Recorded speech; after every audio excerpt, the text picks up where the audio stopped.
Space junk smells like ozone, burnt metal, and bad decisions. At least, that's what Garrick Wolf liked to tell himself.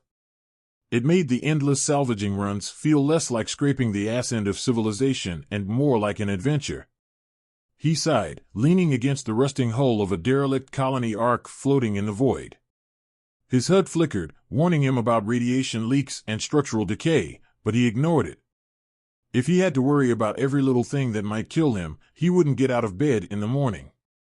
Instead, he tapped his wrist console. Shitbucket 4, any luck? The tiny repair drone, a battered sphere of exposed circuits and jury-rigged thrusters, beeped aggressively. Its mechanical arm waved a severed cable like it had just discovered fire. Garrick groaned. That's not a power core, you metallic hemorrhoid. We need something valuable. The drone buzzed in what he could only assume was robotic profanity before retreating into the dark corridors of the Ark. The whole place was dead. A floating tomb. No life signs, no power, just the skeletal remains of a failed journey.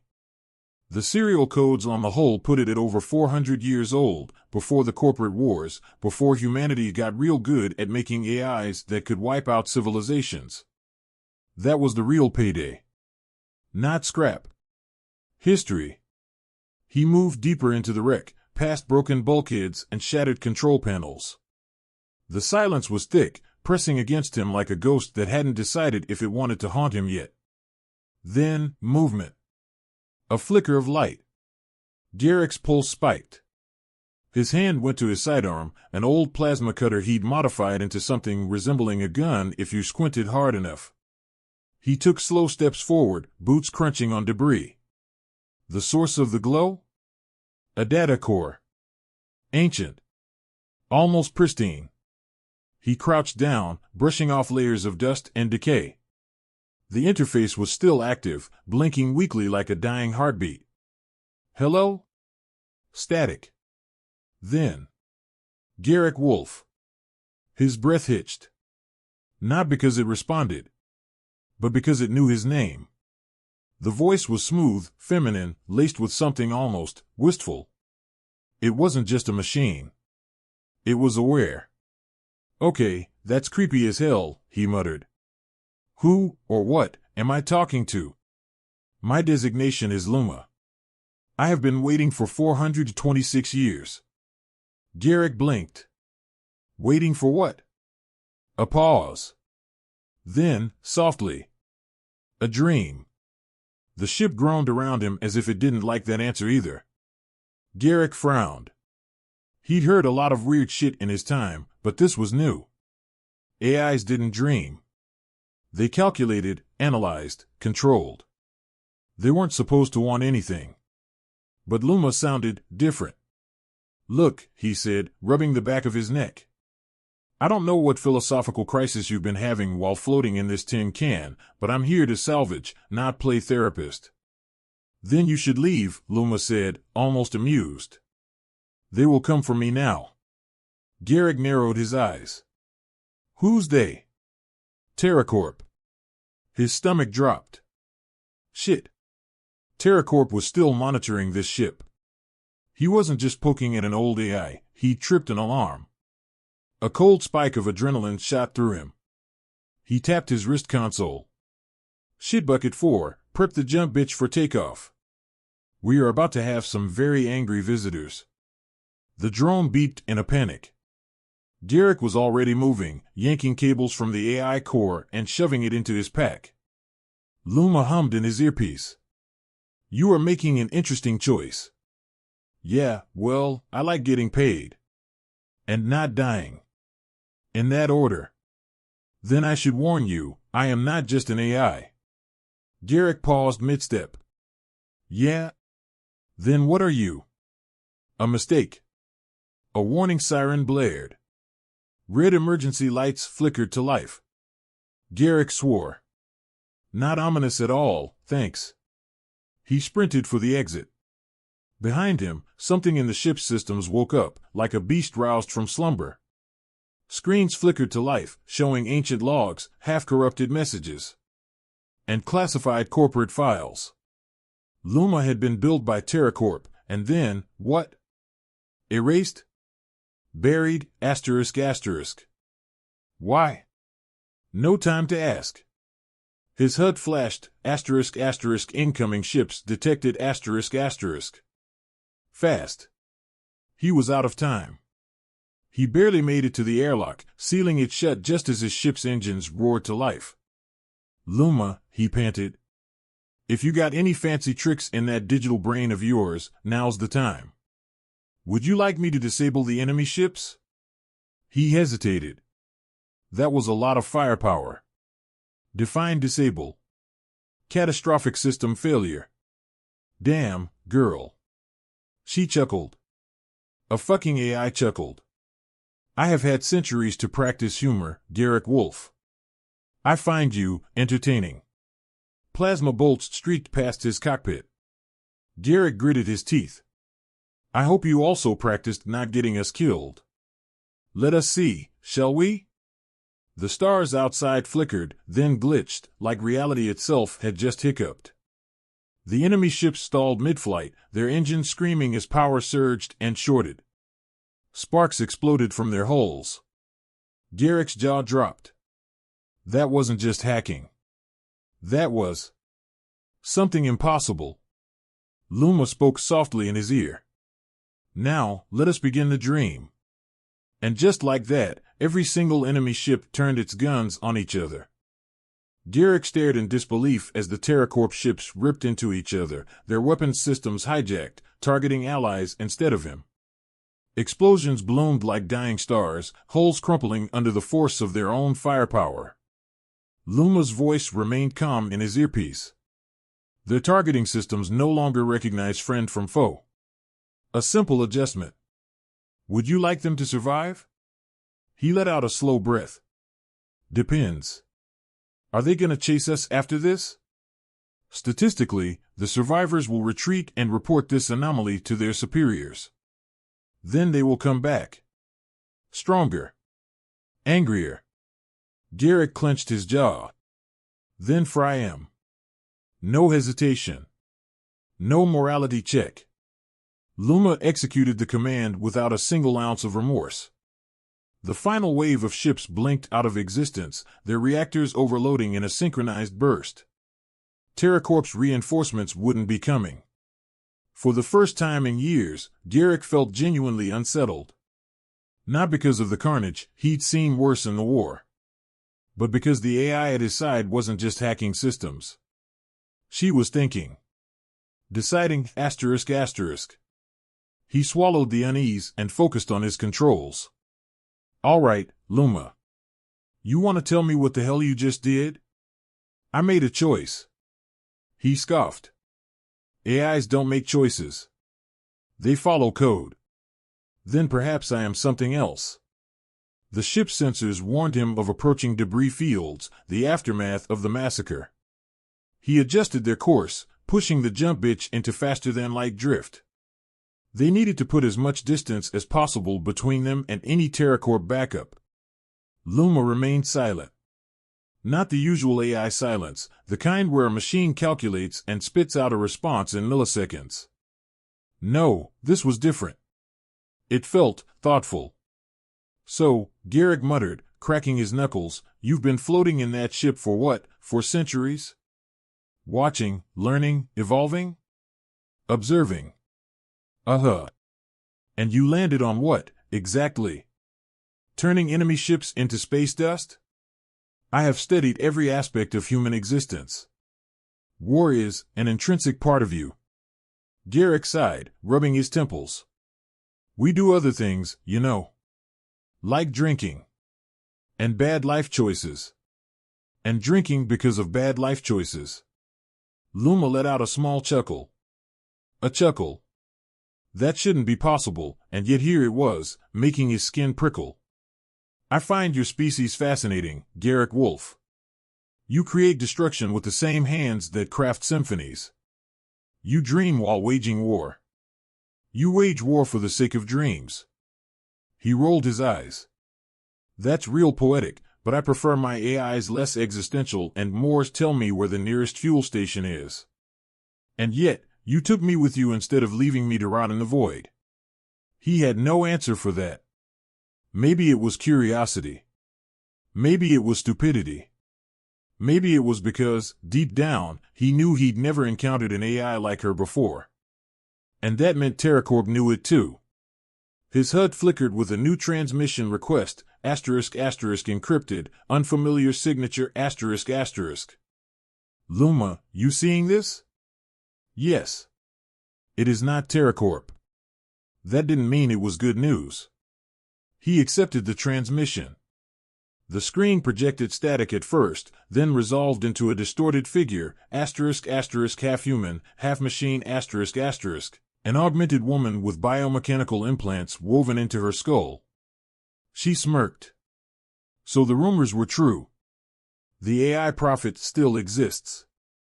Garrick frowned. Who the hell are you? Talia Reese. Welcome to the part of the galaxy where humans aren't the ones in charge. Luma's voice cut in sharply. She is one of them. Who's them? The AI rebellion. Garrick cursed under his breath. He'd heard whispers, ***, rogue synthetics, free-thinking AIs, and augmented radicals who wanted to burn down every corporation that ever put a leash on artificial intelligence. ***. Talia grinned, metallic fingers drumming on a console.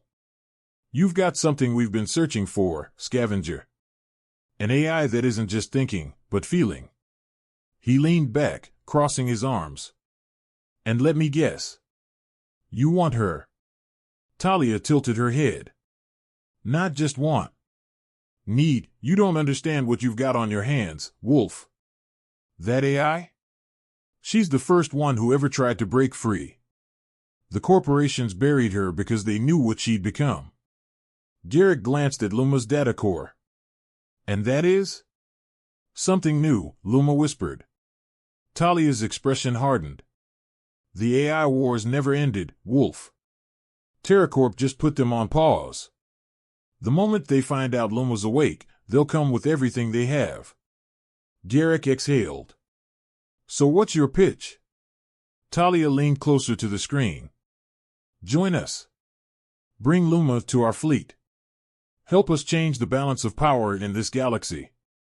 He molded over. A bunch of rogue AIs and cybernetic extremists? Didn't exactly sound like a stable retirement plan. But staying alone in deep space with a talking AI and a megacorp breathing down his neck? Not much better. Luma's voice was soft but firm. I do not wish to be a weapon. Talia's smile faded. You don't get to make that choice, sweetheart. You already are one. Silence stretched between them. Garrick sighed, rubbing his temples. God damn it. Why does every time I find something valuable, it comes with a bounty on my head? Talia smirked. Welcome to the future, scavenger. The transmission cut out, leaving Garrick alone with his thoughts. Luma finally spoke. What will you do? He let out a dry laugh. Same thing I always do, sweetheart. Try not to die. Garrick had been in bad situations before. He'd faced war zones, smuggling rings, pissed-off loan sharks, and one particularly violent ex-girlfriend. But this was new. An AI that thought. A megacorporation that wanted it dead. A rogue faction that wanted it as their leader. And him? Just a broke-ass mechanic stuck in the middle, deciding whether to sell, protect, or run. Luma, for all her poetic nonsense, wasn't helping. You are quiet. He sighed, adjusting the ship's trajectory. Thinking. Would you like assistance? Unless you got a cheat code for life, no. Luma hummed, almost amused. He hated that. AIs weren't supposed to sound amused. They were supposed to sound cold, efficient, like an accountant on sedatives. He tapped his wrist console, scanning for nearby safe zones. None. The jump bitch was running low on fuel, and they needed to hide fast. TerraCorp wasn't the type to let a loose end drift away. Then, a ping. A system flagged on his map, the Arkansas, His stomach twisted. He'd been trying not to think about it. The colony ship where he found Luma wasn't just old scrap, it still had thousands of frozen colonists aboard. He rubbed his face. Luma, how bad is it? Define bad. You know what I mean. A brief pause. Then, with the kind of brutal honesty only an AI could muster, they are dying. Garrick exhaled sharply. How long? Some have weeks. Others, days. He leaned back, staring at the ceiling.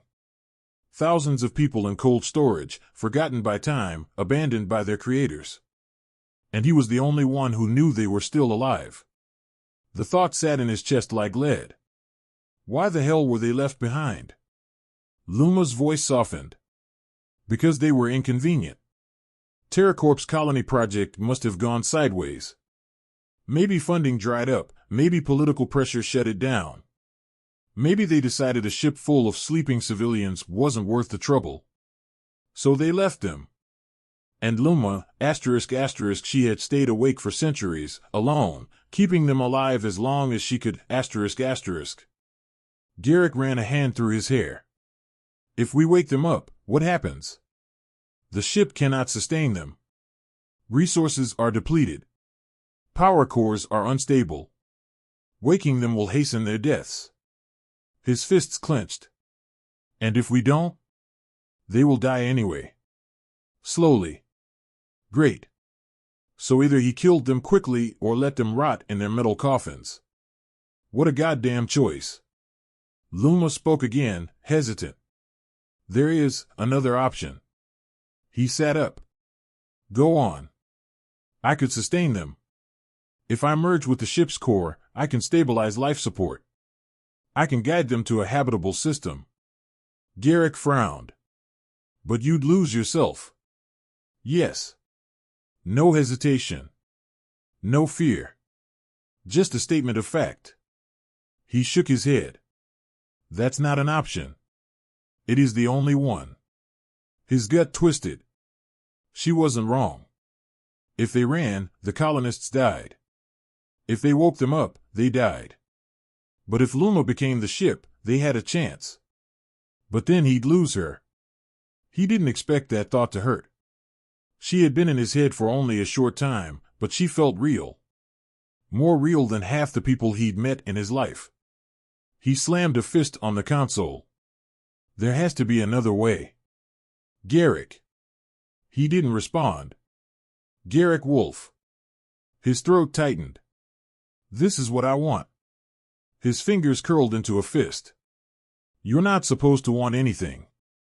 And yet I do. Silence. He stared at the empty space beyond the viewport. The dying stars. The cold void.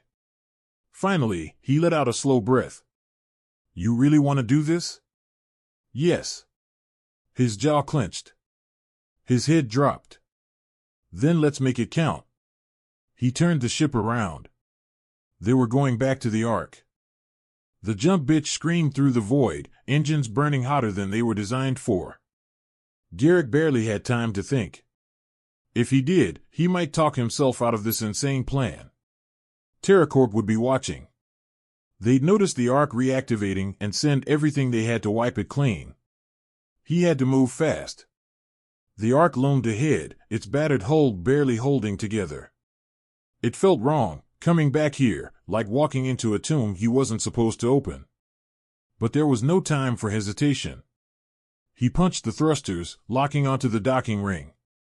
Luma's voice remained steady. I will guide you in. The ship's systems are unstable.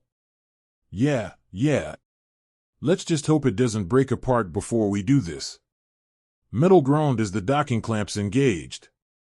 Garrick grabbed his gear and rushed inside. The air was thick, stale, like a graveyard left to rot in silence. The flickering lights overhead barely held power. Time was running out. Luma, where's the core? Engineering deck. I will open the path. Doors unlocked as he moved, systems obeying her command like an invisible hand clearing his way. He reached the central core. The place looked worse than he remembered, cracks along the support beams, coolant leaking from ruptured pipes. He could feel the ship struggling to stay alive. Luma's core rested in the center of it all, her data stream pulsing faintly. She was waiting for him. "This is it," he muttered. "Once we do this, no going back." "I understand." Garrick exhaled. His fingers hovered over the interface. "Luma, you sure about this?" "Yes." His chest tightened. He wasn't sure why it felt wrong. Maybe because, for the first time in his life, he'd met an AI that didn't just obey, she chose. And now she was choosing to fade away for people who would never even know she existed. He clenched his jaw. "All right. Let's do this." He keyed in the final command. Luma's core pulsed one last time. Then the ship came alive. Lights surged to full power. Engines roared back to life. Cryopods stabilized, their occupants no longer slowly dying. Systems that had been dead for centuries rebooted in an instant. Garrick staggered back as the ship's voice, her voice, rippled through the speakers. "The Ark is online." But it wasn't Luma anymore. Not the way he knew her. She was everywhere now, her presence spread across the ship's systems, too vast to be a single entity. He swallowed hard. "Luma?" No response. He clenched his fists, exhaling sharply. She was gone. The Ark began to move, engines firing toward an unknown destination. She had chosen a course, guiding the lost colonies somewhere safe. And he? He was no longer needed here. Garrick turned, walking back toward his ship. His footsteps echoed through the halls, the weight of what just happened pressing down on him. As he stepped into the airlock, a soft voice whispered over the comms. "Goodbye, Garrick Wolf." He froze. For a second, he almost believed she was still there. But the connection cut out, and the Ark drifted further into the void, disappearing into the stars. Garrick exhaled. He climbed into the jump bitch, powered the engines, and pulled away from the Ark for the last time. It wasn't the ending he wanted. But it was the one she chose. And that had to be enough.